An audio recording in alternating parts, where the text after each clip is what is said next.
রুটি বানানোর সময় আটাতে সামান্য দুধ অথবা সরষের তেল দিয়ে মাখুন। এতে রুটি একদম নরম আর টেস্টি হবে। মাছ, মাংস বা ডিমের ঝোল বা যে কোনো ঝোলে লবণ বেশি হয়ে গেলে তরকারিতে কয়েকটা সিদ্ধ আলু ভেঙে দিন, স্বাদ ঠিক হয়ে যাবে। মিক্সার গ্রাইন্ডারে ব্লেডের ধার কমে গেলে একটু লবণ দিয়ে খালি মিক্সি চালিয়ে নিন, দেখবেন দারুণ ধার ফিরে এসেছে গ্রাইন্ডারে। দারুণ অবাক করা দুর্দান্ত 20টা কিচেন টিপস, যা জানলে আপনি অবাক হতে বাধ্য হবেন। বেশিরভাগ মহিলারা এই কয়েকটা কিচেন টিপস সম্পর্কে জানলে তাদের কাজ প্রায় অর্ধেক হয়ে যাবে। দেখুন, 1. ডাল রান্নার সময় যদি তা প্রেসার কুকার থেকে বাইরে বেরিয়ে আসে, তাহলে ডালের মধ্যে 1 চিমটে ঘি অথবা সরষের তেল দিয়ে দিন। এতে ডাল উঠলে বাইরে পড়ে যাবে না। 2. অসাবধানতাবশত কোনো তরকারিতে লবণ বেশি হয়ে গেলে কি করবেন তা নিয়ে চিন্তায় রয়েছেন। নো টেনশন, তরকারিতে লবণ বেশি হয়ে গেলে 1 দলা মাখানো ময়দা এতে যোগ করুন। তরকারি নামানোর আগে ময়দার দলাটি তুলে ফেলুন, দেখবেন লবণের পরিমাণ একেবারে সঠিক হয়ে গেছে। 3. দুধ পড়ে গ্যাসের চারপাশ নোংরা হয়ে যাচ্ছে, গ্যাসের উপর কিছুটা নুন ছড়িয়ে দিন। এবার কিছুক্ষণ রেখে ঈষদুষ্ণ গরম জলে মুছে নিন, এতে নোংরা খুব সহজে উঠে যাবে। 4. কাঁচা লঙ্কার বোঁটা ছাড়িয়ে নিয়ে মাঝখানে চিড়ে রাখুন। তারপর এতে লবণ আর হলুদ মাখিয়ে রোদে শুকিয়ে নিয়ে স্টোর করুন। এতে অনেক দিন কাঁচা লঙ্কা তাজা রাখতে পারবেন, সহজে রান্নায় ব্যবহার করতে পারবেন। 5. চালের কৌটোতে শুকনো লঙ্কা আর গোলমরিচ ফেলে রাখুন, দেখবেন বহুদিন পোকা ধরবে না, চাল কালো হয়েও যাবে না। 6. চিনিতে পিঁপড়ে লেগে গিয়েছে আপনার? কয়েকটা লবঙ্গ ফেলে দিন চিনির কৌটোতে, সহজেই হবে সমাধান।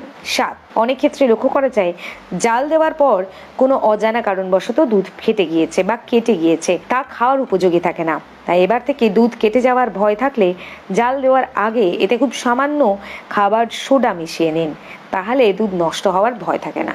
8. দীর্ঘ সময় ধরে পাত্রের মধ্যে থাকলে অনেক ক্ষেত্রে চাল বা আটায় পোকার উপদ্রব লক্ষ্য করা যায়। বিশেষ করে বর্ষাকালীন সময়ে এই সমস্যা সব থেকে বেশি হয়।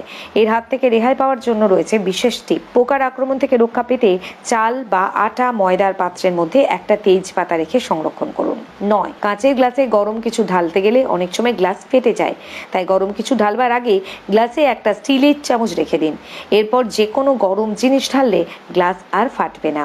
10. ডাল খেতে শিশু থেকে বয়স্ক কম বেশি সকলে পছন্দ করেন। শরীরের জন্য ডাল অত্যন্ত উপকারী, তাই সুস্বাদু ডাল তৈরি করার জন্য এটা বেশি সময় ধরে রান্না করতে পারেন আপনি। 11. যে কোনো মাছ বা বিশেষ করে তেলাপিয়া মাছের একটা গন্ধ থাকে, গন্ধ দূর করতে একটানা 15 মিনিট মাছের গায়ে হলুদ আর লেবুর রস মাখিয়ে রাখুন, দেখবেন খুব সহজেই মাছের গা থেকে গন্ধ গায়েব হয়ে গেছে। রান্নার পরেও মাছ খেতে অত্যন্ত সুস্বাদু লাগবে। 12. আজকালকার ব্যস্ততার যুগে কম বেশি প্রত্যেক বাড়িতেই ফ্রিজে আগে থেকেই রান্না করে খাবার রাখা হয়।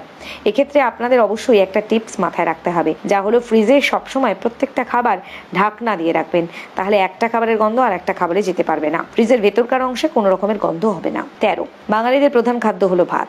সকাল থেকে শুরু করে দুপুর, রাতের ডিনার, ভাত না হলে অনেকটা চলেই না। যারা ভাত খেতে অত্যন্ত পছন্দ করেন তারা ভাত রান্না করার সময় তাতে 1 চিমটে হিং যোগ করে দিন, এতে ভাতের স্বাদ আরো ভালো হয়। 14.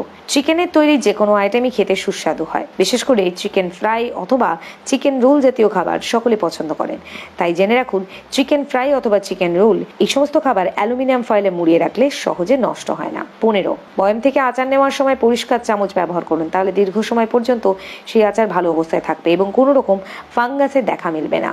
16. রান্না করার সময় অন্যমনস্কতার বশত অনেক ক্ষেত্রে পাত্র পুড়ে গিয়ে থাকে।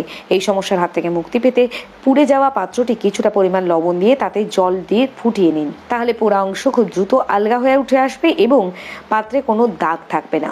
17. চিকিৎসকরা বলেন সবুজ শাকসবজি আমাদের স্বাস্থ্যের জন্য অত্যন্ত উপকারী, কিন্তু অনেক সময় রান্না করাকালীন এই সমস্ত শাকসবজি সবুজ রং ধরে রাখা যায় না, তাই যদি রান্নার সময় সামান্য চিনি যোগ করে দিতে পারেন তাহলে খুব সহজেই কিন্তু সবুজ রং ঠিক অবস্থায় থাকবে।